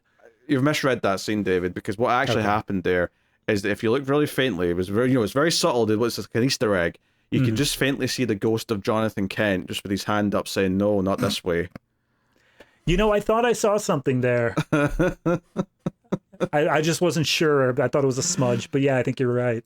Because they actually do get the three senses out during that scene, but then the third one gets like carried up with the tornado. Which is weird. If you set a sensor in front of a tornado, that it would get carried away in 20 seconds. I don't understand how that could happen. Yeah, they seemed a bit surprised by that. After this whole big set piece, though, with the swimming pool, which is good, probably at least up to this point in the movie, the most impressive actual set piece. And it is also like character development as well, because there's a mother and her child there, and they're hunkering down together, and the mother is repeating the same words that her boyfriend did under the overpass of like, I got you, like, I'm not going anywhere sort of stuff. So it's triggering her hard, and the camera just, the entire time the tornado's over top of them, the camera's just holding tight on her face. Like, you don't see anything else but her reaction to it, and it's an effective moment. So afterwards, she confronts Javi about the whole real estate guy and like all that stuff, and he gets defensive and he says something about, like, how's it any different from you trying to get your grant by killing all your friends like 5 years ago? And she's like, oh, how dare you? So she's stealing your truck. Yeah, she steals his truck and goes to her mom's house, which is where we meet Maura Tierney, and we get that whole thing. This very much felt like the scenes are very, very, very different, and the vibes are very different. But as she was like arriving at this house, it did remind me a lot of the idea of them having that one house they go to with like the ant character in the first one. It felt like, okay, this is the person we know that's in tornado country that we can go and hang out at. Again, the context is very different for how she goes there and whatnot. But and we see that in her barn or garage or whatever it is. Was that a barn? It's a farm. She actually grew up in a farm. It was a barn. Right. Yep. Yeah. But we see that she's got like her old model of the town, which at first I thought it was just a model of the town, because we get like a quick flashback to when like all of her friends were alive. But when Glen Powell's there later, like, she turns it on, and it was basically like a simulated tornado, but it would shoot up air. And I was like, you know what? That actually looks... If I saw a middle schooler make that, I'd be very impressed. Oh, absolutely.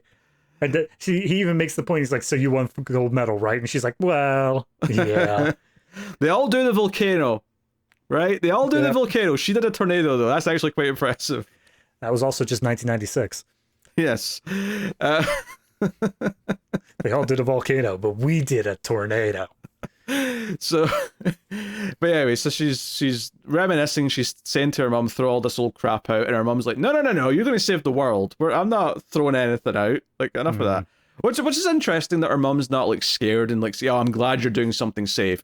Her mum's kind of more of, no, you were born to do all this shit. You loved the weather when you were a kid. You always liked when it was rainy and stormy, and you always like, she tells the embarrassment. Once Glen Powell shows up when he's found her, she's like, hey, you're staying for dinner, and let me tell you this story about how young Kate here ran out when she was 8 years old in the butt nude because the storm started and she wanted to go out and like sense the wheat field or something in the nude. I was gonna say, I kept expecting that story to end with her like saying a tornado was coming, or like, and her being right, but like the story ends with her just standing out in the wheat field staring at clouds. I'm like, okay, so you sent her to like a child behaviorist after that, right? Because that's not normal. And clearly, I think the mum just instantly sees Glen Powell and was like, yep, I want that as my son-in-law, so I'm going to do everything in my power to make sure these two have to spend time together. So yeah, and she, like, after the mom shares like a story that affects her, it gets to her on a personal level, she storms off and goes back inside, and obviously the mom comes back in. It's just like, by the way, Glen Powell's staying the night. He'll stay in the guest room. Yeah, which doesn't really amount to much, Alan. Just that it's more time for them to like talk in the barn about everything and whatnot. But it's a whole thing where she's not going to go back, right? Even though Glen Powell sees all of her research and says, "Hey, you were onto something here. In theory, this should work." And she's like, "But it didn't. We actually got the mix, the solution into the tornado, and it didn't affect." He's like, "Yeah, but like, work up a solution. We maybe we could try again. Like, I'll help you. I'll do it. Why not? Yeah. Let's do it." But yeah, that's her big break moment where she's just like, what's the problem? Like, just do it again. She's like, no, because it didn't work when it mattered, and I got people killed because of it. Like, that's the whole reason she's feeling upset and why she doesn't want to do it. This is actually the moment to go back to my earlier complaint about like not really feeling like what changed her mind to like come on the trip in the first place. I think this is the bigger example of it here. Is it says, no, I'm not coming.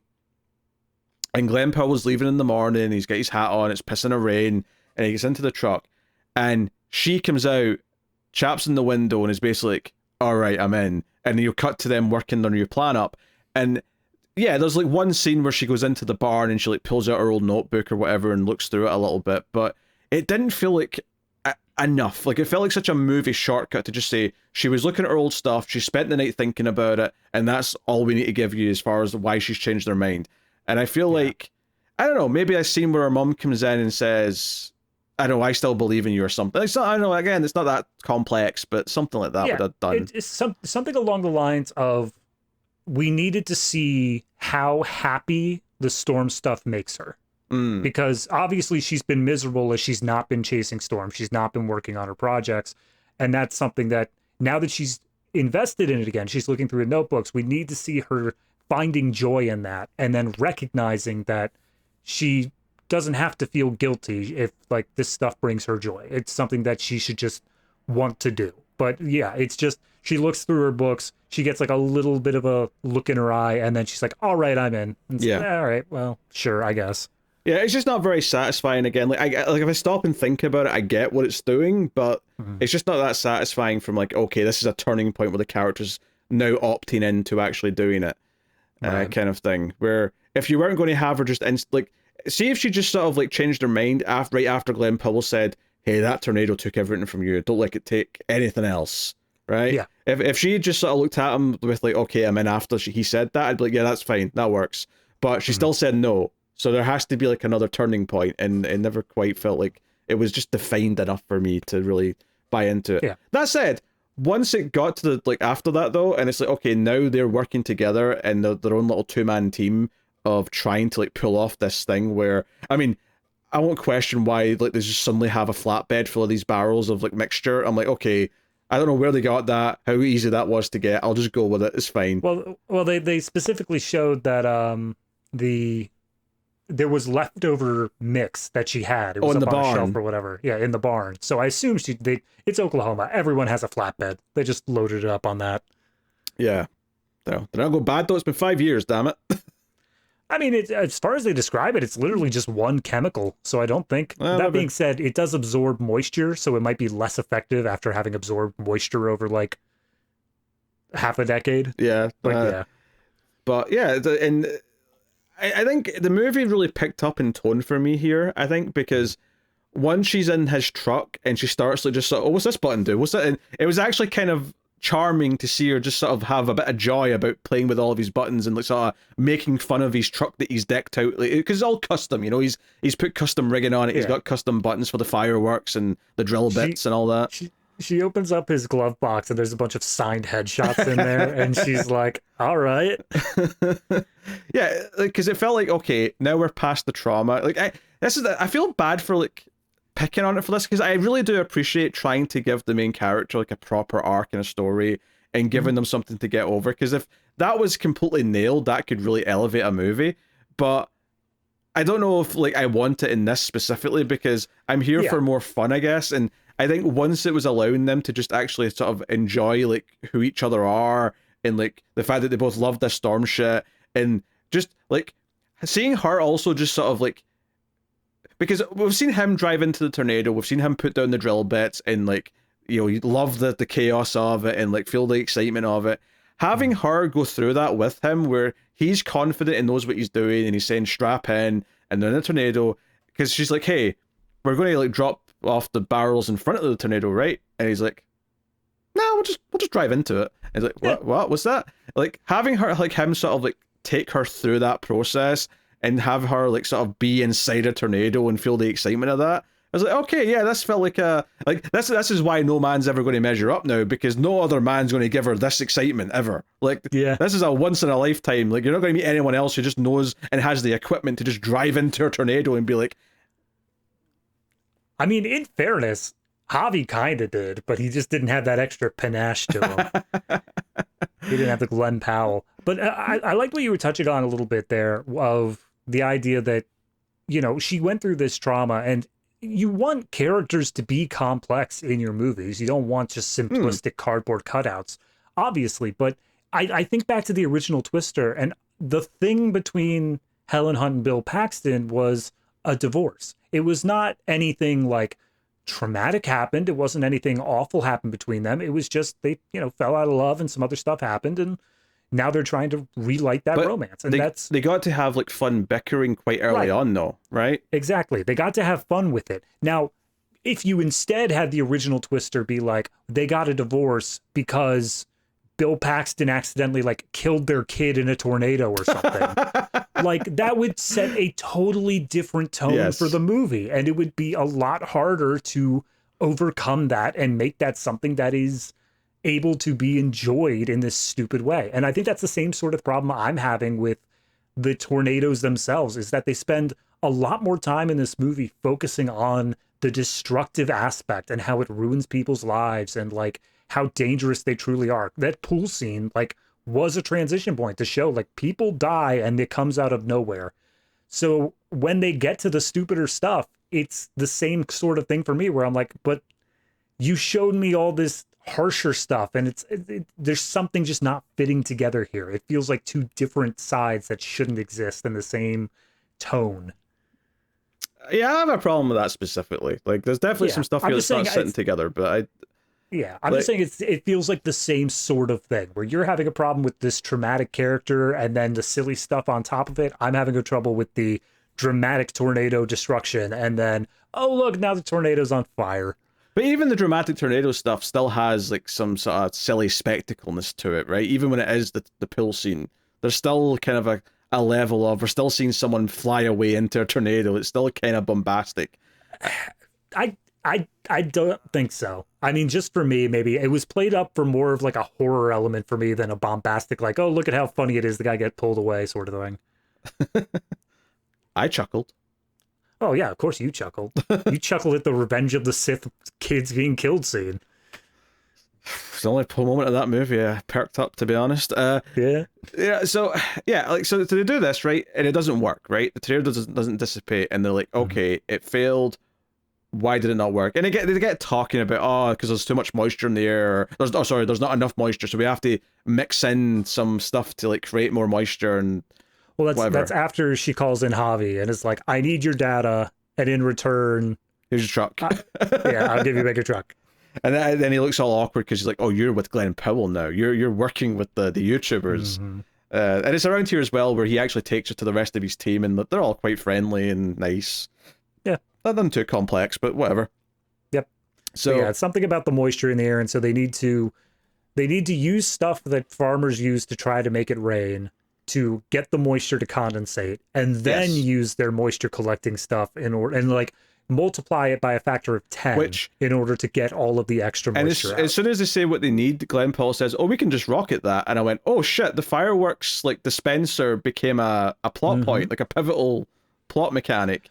Yeah, I will not complain about this movie not setting stuff up properly. Every little thing, even down to her playing with the buttons in the truck, sets up future things. Yes. It sets up like the future plot that it's going to be relevant again. It's very good at that. Yeah, so they do a whole thing where there's like a montage of them working with the whole team to like prep a bigger flatbed with more barrels of this stuff, get the fireworks with the stuff on it ready. Apparently, the dude who they buy the flatbed from is the same actor, not the same character, but the same actor who was telling Bill Paxton and Helen Hunt about the repair costs for the truck in the first movie. Okay. And he's just an actor in Oklahoma, and he just happened to get cast in like both these movies. Okay, fair enough. Yeah. So yeah, they're hunting a tornado once again, right? And this is the one actually where the tornado goes through like a refinery, I think it is.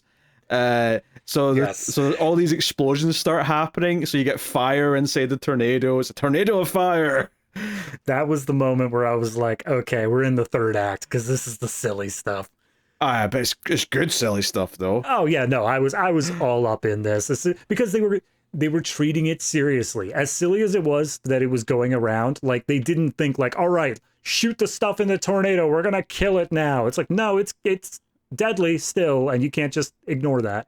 What I liked about this, so obviously quite quickly it becomes, this tornado is getting bigger, it's huge, and it's going to head towards this fairly populated town, right? And we see the sirens go off, people start running, and this is where and this again shows how heroic the characters are, because they're basically like, all right, let's abandon this plan, we need to go and help the town as best we can, and help them figure out how to just show people where to hide, because most people, even if they live in tornado country, it's surprising, I guess, how many of them still don't know what the proper safety procedures are when a tornado is coming.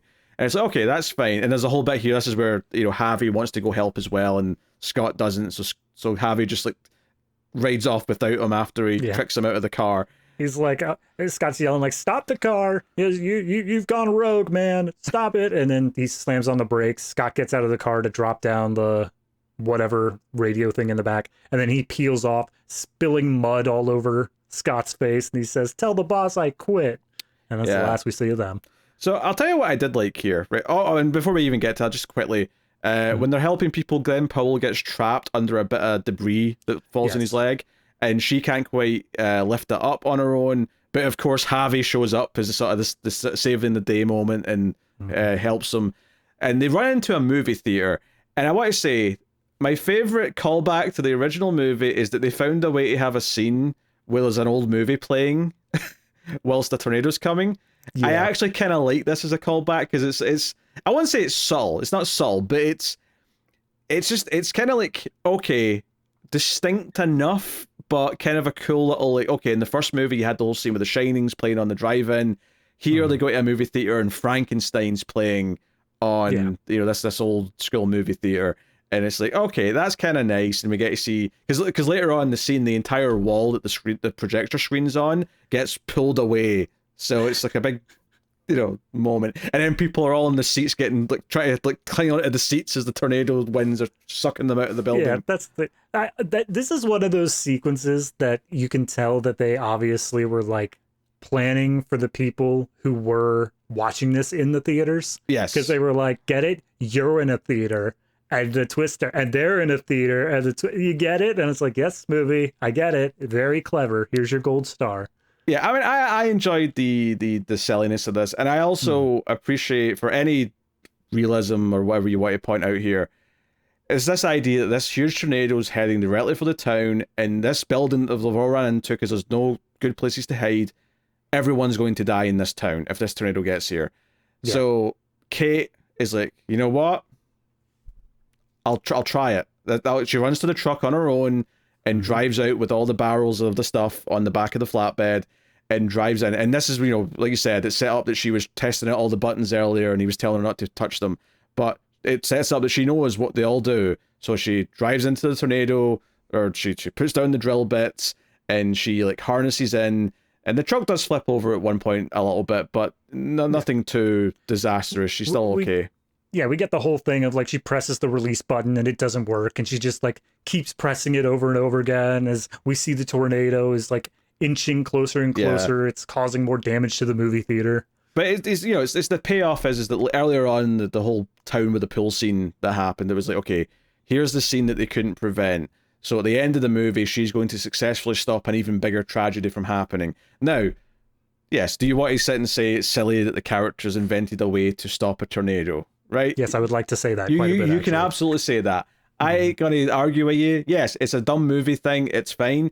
But as far as like a movie plot goes, where it's like, okay, this is the perfect sort of like final set piece where she's going to save the whole town by using the thing that she's been trying to do and failing at the whole movie. It's going to work. And because they made a whole big deal at the start where Javi was like, hey, if you do this and there's no data to prove it, then it won't change a damn thing. And that's kind of what happens at the end. There's no data to prove anything, right? They made a point of setting that up. I mean, you're right, but I also like to think that, like, you know, the weather service and whatnot are paying attention to these things, and we get a view from on top of the clouds of an entire cloud bank just disappearing, just sinking into itself, and it's gone. And I'd like to think that people who are really into weather would go, what in the hell was that? I think they kind of try and cover that up, because when Javi's dropping her off at the airport after this, he says something like, yeah, don't let them try and convince you. He gives up like 3 different other things. Right, yeah, it was like the smoke from the oil refinery. Yeah, like, he's like, they're going to argue these 3 different things might be causes for why it stopped. So she's going to go off and argue that. I think the weirdest thing to me about the end of this movie, right? So this all happens. Everyone's happy that they've survived, right? Big set piece was fun. Great stuff.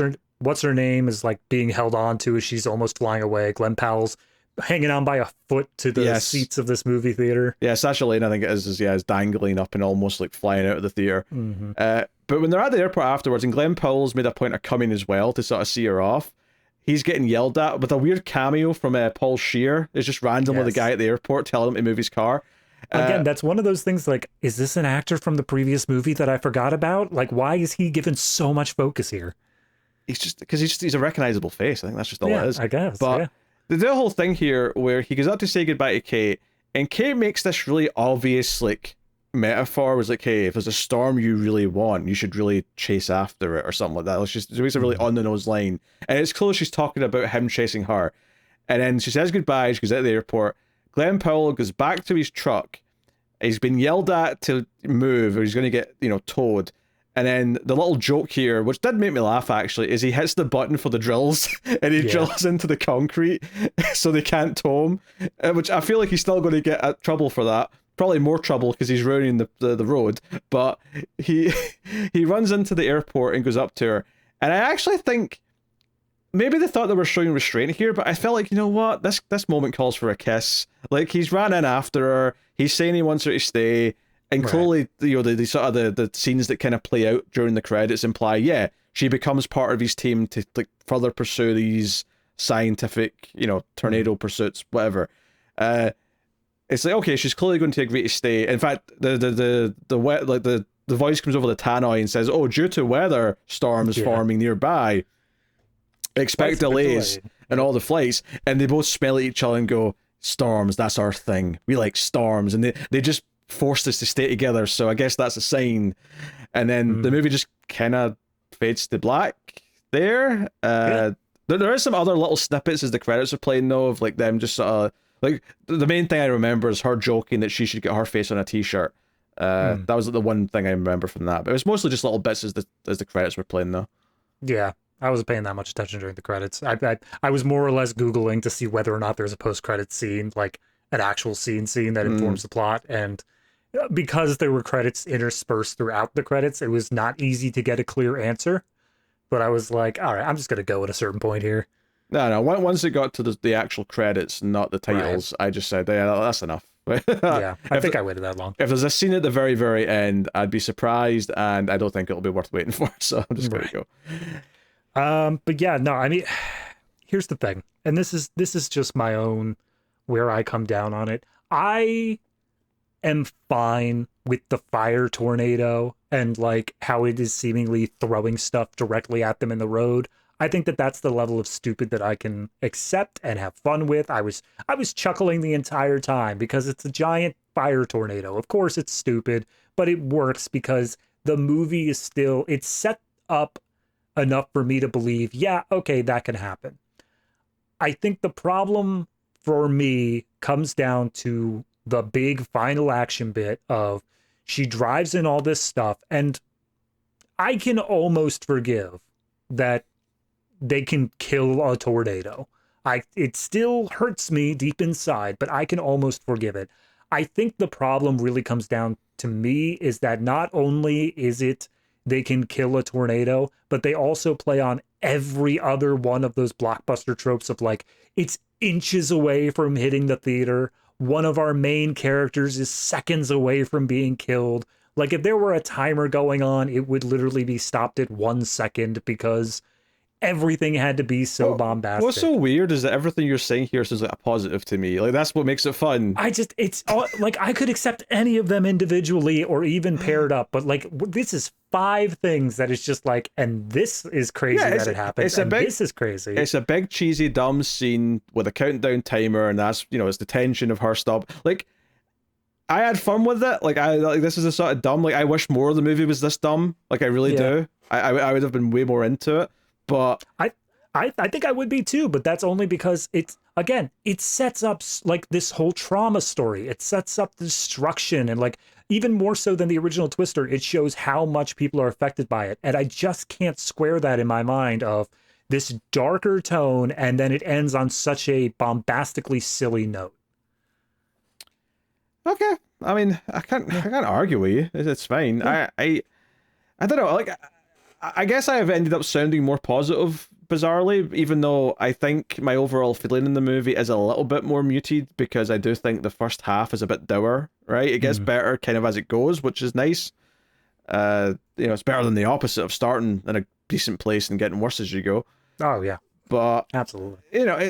It's the sort of thing where, like, is this something that I'm going to want to, like, add to the collection and watch every so often? I don't know, maybe. But although part of me thinks that watching that first half hour especially, I think might be a bit of a chore to sit through on further viewings. I don't know if I care about the character drama as much as I would like to, or as much as the movie wants me to really be into that. I'd be okay with watching the flashback sequence. I think that was very well done, but all of the New York stuff, like, you could just fully cut that, show her driving into Oklahoma, and then just, like, insert some other character saying, like, hey, I know you've been gone for 5 years with your big New York job, but it's good to have you back. And that's all I need. Yeah, I could have cut, like, a good 10, 15 minutes out there and just kind of, that'd do. That'll do nicely. I think it's such a weird thing to compare it to the first one for me, because I think I might like the set pieces a bit more in this, and maybe that's just part of the nature of it being 30 years later and we can do some more bombastic things. I think the first movie does benefit from the characters being easy to have more just lighthearted, like, banter and fun with each other right from the get-go, pretty much. Right. I think them have been able to bicker in the car together from, like, the 15-minute mark or whatever it is, it feels a bit more lighthearted and adventurous from earlier on, whereas this one, because we started that place of trauma, we have to kind of sort of transition to that over the course of some time, and some of that is a little bit like, okay, this is a bit dour, and like I want to be having fun and adventure-y feels. Yeah. Yeah, I honestly, I think that Twister really lives and dies on the character interactions. As we Mm. said throughout the entire review, I think that Bill Paxton and Helen Hunt interacting and their chemistry, as good as it was, is really what saves that movie and puts it into that little special place Oh, of something that people view as that good. that reminds me, actually, in the pool scene and the stuff obviously leading up to it, Mhm. Kate was dressed in a white tank top with Yep. tan trousers and something tied around her waist, and I'm like, oh, that's just Helen Hunt's outfit for like half that first movie. Yep. That was an intentional choice, damn it. Yeah, I did notice that too. She I was was like, oh, cosplaying okay. as Helen Hunt in Twister, and then she switched to Lara Croft for the last like hour or Yeah. half hour or whatever. I still don't understand that holster. Someone, anybody who does photography, please show me your gun holster because I don't get it. Well, she does Um, shoot film. you proud of that one? She You shoots proud of that film. one? Yeah, I get you. I Yeah. got you. Yeah. Anyway, It wasn't really I meant don't to know. be a joke, but you sort of left it sit there as if it was supposed to be a joke. It felt like a pun. I don't know. I felt like you were going for a pun on that It was one. kind of a pun, but I don't know. All right. So am I doing ratings? Should we No, just get no, into- no. You're doing the scene of the Oh, movie. that's right. We started doing this. This is this is something that people aren't actually familiar with because of the release order. Do you want to explain what's going on? Oh, good point. Yeah, because this is so yes, this is something that we're doing now. We're going to do scene of the movie and MVP of the movie before we get to the rating. Just to, sometimes if the movie's not that great, it forces us to be positive about a scene, or maybe, and it can be for any reason. It can be for a story reason. It can be for cinematography. It could be because you like the acting in the scene. Doesn't matter. For whatever reason it may be, what's your scene of the movie? So for me, I think my scene of the movie, as much as it did feel like kind of a revamp of the one from Twister, as you said, I think it's going to be the pool scene. But I'm also, technically it's all just one scene, but I really do want to make sure it's included in there, the rodeo part going into it, because I think it did a good job of setting up this era of everything's fine, everything's good, we're bonding, we're having fun, and then all of a sudden a Twister shows up and just ruins it. And it really drives home this idea of you're never truly safe. These things can just show up, and then you've just got to deal with them as they destroy everything in your life. So it did a good job of driving that home, and I think that that's one of the stronger points of the movie. I'm also picking the pool scene, but I'm not including the first part. But Okay. because the pool scene is not the problem. The only problem I had was that the way it shows up out of nowhere is very similar to that Mm. in the first movie. But the actual pool scene of Glen Powell being on the ground and talking to the guy, because it set up a simple rule, the guy didn't obey it, and he was punished for it. It just worked really well.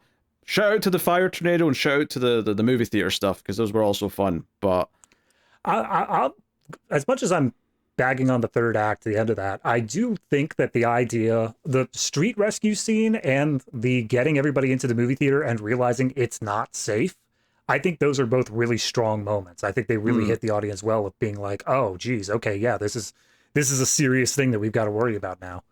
yeah. All right, MVP of the movie. I mean, is there any world where I don't say it's Glen Powell?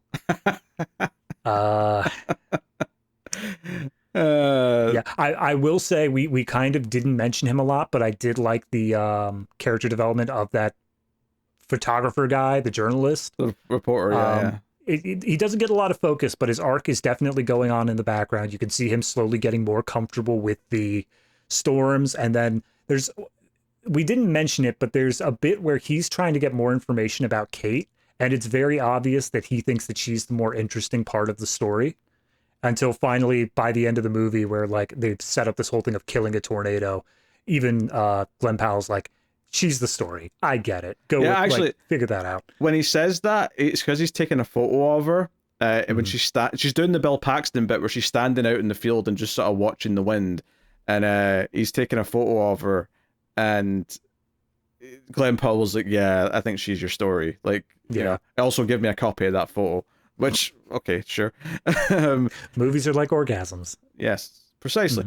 Yeah. Yeah, I mean, MVP is Glen Powell. I think Daisy Edgar-Jones is very good in the movie, but she's burdened with all the trauma stuff, which isn't necessarily what I'm here for. And I literally said way back at the start of this review that when Glen Powell's character comes in, it's like he literally injects the fun into the movie and starts Right. to bring it to life. How can I not give him MVP when his character has that much impact on the experience?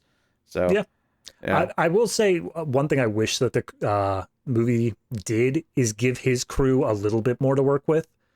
sure. I never really felt like, despite the fact they're the fun-loving crew, that I ever really got to know any of them in any sort of To meaningful be way. fair, that was kind of true of the crew in the first one as well. Like a lot It of them, you didn't get to it know. yeah, it was, but at least there was like Philip Seymour Hoffman that like I got his vibe. Mm, I knew what was going on with him. I didn't feel like I had any idea for any of the others.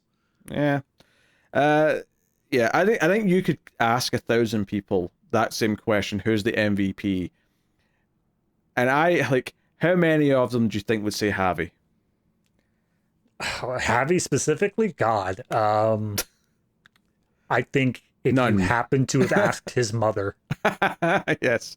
Well, he's got such a thankless role. It's not his fault. This is not a Mhm. knock on the actor, but he is the character who's awkward with the main lead, and then Yeah. is kind of like not a villain, but like has the falling out with her. Like he is the anti-fun character. He is Yeah. the opposite of all the charisma that Tyler Glen Powell's character has. He is Mhm. the thing in place of that whenever he's not around. So it's hard to. He's just yeah. He's the anti-fun. That's the only thing I can really Yeah. I say mean, about him. even by the time you hit the end of the movie, he's given up on being with Kate. And as Tyler drills into the ground and runs in to talk to her, he's just sitting there eating noodles like, there you go. Good job, dude. You're getting the girl. Oh dear. So all right. What are you rating Twisters? Um, ultimately, this is going to come down to a reference point of the original Twister of whether I think this one is better or worse. And ultimately, I think I dislike this ever so slightly more. It's not that it's a bad movie. It hits all the beats I expected this to hit, but there was something about that chemistry of Bill Paxton and Helen Hunt that I think makes that movie something a little more special than this one was. This movie is a perfectly fine, I'm not going to say sequel, but like a perfectly fine follow-up to it, but it doesn't have that same sort of spark that made it something that people are going to remember. I think that this movie is going to be one that may stick around in the public consciousness for like a year or two, but ultimately is just going to fade away. So I'm going to give this one ever so slightly lower and put this at a 5.5. Yeah, that's just tough actually because I wasn't. I like Twister. I think it's Mhm. fun, but I did have some critiques. Like, I'm not just in love with it, and I did say like coming into this, like the bar's not that high for this to possibly outshine it. Right. And I Mhm. think if it was more consistent, like if the last like half hour, which I quite enjoyed for the most part, if the rest of the movie felt like that, I think I would probably say it is better than the original movie. But I Mhm. don't think I can because I do think you go through a lot of stuff to get there that isn't always that engrossing, right? I think the movie, like the first like 30, 40 minutes, a bit weaker, gets a bit better after that, and then gets pretty fun for the last like 30 or so minutes, Right. is how I feel about it.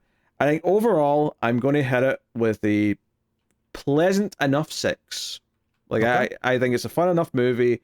I probably would be fine watching it again with the slight caveat that I might find the first half hour a bit of a sludge to Yeah. get through. You start the movie and then you get your snacks and then you sit Yes. down. Yes. I don't know if it's something I'll ever sit down and pay attention to again, but it's something to put on while I'm doing something else. Hmm. Yeah, probably. Yeah. So maybe all right Yeah. for that. That's fair. Now, Twister, we said, was cutting it close. So, with that in mind, where does this fall in terms of the collection? Well, it's obviously not going to be any higher than that. Yeah, we Uh, both rated it lower. It's got to be at least cutting it closer lower. and I definitely don't think it's any lower than just doesn't make the cut. It's not in the negative territory. Oh no, So it's definitely it's a it, competently made movie. It's perfectly yeah, enjoyable. yeah. It's a perfectly finely made, like serviceable. Almost sounds too harsh, but it is at Mm, least serviceable, if not pretty solid in its execution. right. Um, I think for me, I would still say it's in cutting it close territory. I think it's much more middling than Twister was. I think Twister is closer to the higher edge of that, but I think that this is pretty like smack dab in the middle of cutting it close territory for me. Yeah, I'll say it's a low cutting it close. Okay. Fair So enough. I guess we're going to agree in cutting it close. I could have been convinced of not making the cut, not because it's, because I think sometimes you marry the ratings we gave it to like oh a 6 means this and a 5 means it has to be that, or a 4 means it has to be that. I think sometimes it can be a little. I mean, if nothing else, Extra Reels has taught us that sometimes the scale of the cut and the scale of the numbers are two very different beasts. I don't try to think of it in terms of ratings. I try to think of it in terms of like, if I went to Walmart with $20 in my pocket and this was on sale and cost $20, would I even consider it? Like, where does it fall into the consideration level? And this would be one that I might, well, it was, but it's not. Ultimately, at the end of the day, for me personally, I don't think I would end up getting it, but it's not like I wouldn't think about it. I think the way I'm looking at this sequel, sort of now having seen it, is that I think it's better than a lot of movies that get sequels, 15, 20, in this case, almost 30 years later. I think it's better than most examples of that. Yeah. Does that mean it's going to be important? Does it mean it's going to be like memorable and stick out in a way? I probably not. I don't think it's still going to quite break through that barrier, but this is much better than, what's an example? Like, for some reason, Dumb and Dumber 2 is the one that popped out of my head. But like, yeah, it's better than that, Pete. Yeah, it's better. It's definitely better than that. But but whenever you get like a middling, like 20 years later sequel that's like, okay, we did this for nostalgia reasons or whatever. This manages to be a bit better than that. I think it stands on its own relatively well for what it is. But it is what it is. It's not like going to punch above into like amazing territory for most people, unless you're Matt, who just likes movies like this. But man, I was listening to the comics podcast. You were talking about that. I'm like, oof, he's gonna have some words with us. Oh dear, yeah. The movie I did in streams last night with Tim is also one that Matt liked. That me and Tim thought was mediocre at best. Sorry, I just looked up a list of decades later sequels. One's coming up: Men in Black 3, Dumb and Dumber 2. I mean, Men in Black 3 is better than Men in Black 2, but it's not something that I'd ever go back to, I don't think. Right. Top Gun Maverick technically counts, which obviously that one bucks the trend. I don't know, I actually kind of like this more than Top Gun Maverick, but I'm in the minority on that. Tron Legacy.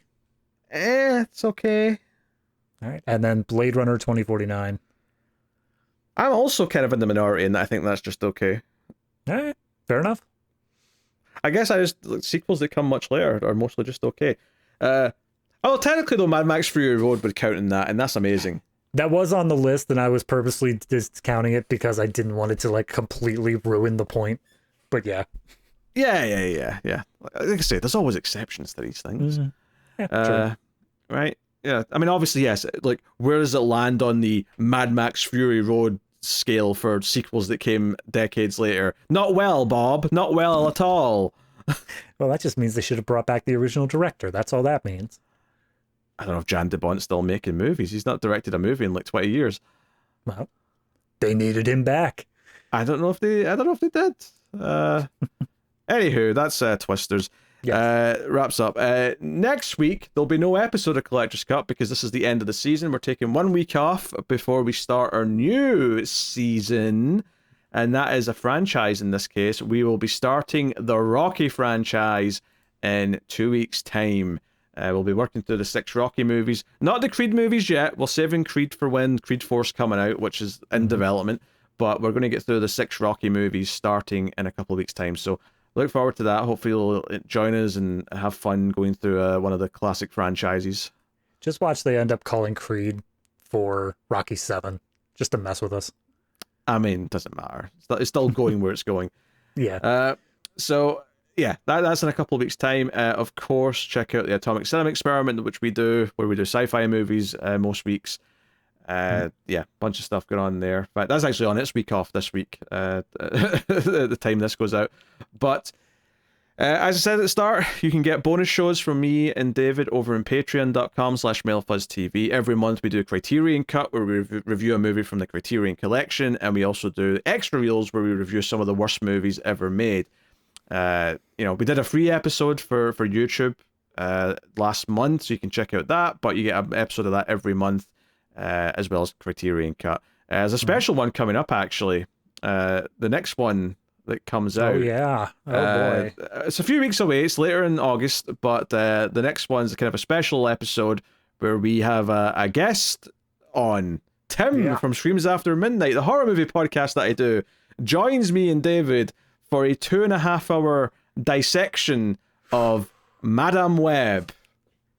If you're not paying for that tier on Patreon and that doesn't convince you, you're never going to be in.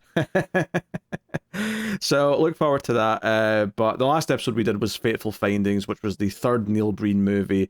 So that's its own odyssey of sorts. So yes, go check out the Patreon if you want to support the show. You get some bonus content, but you also get to help keep it coming. Wouldn't be able to do all these movie podcasts and all the TV reviews over Melfuzz TV if it wasn't for Patreon and YouTube memberships and things of that nature. So that is the show, everyone. Thank you very much for joining us. We do appreciate it. Keep watching movies. And if you can get it, it's always nice to have diplomatic immunity.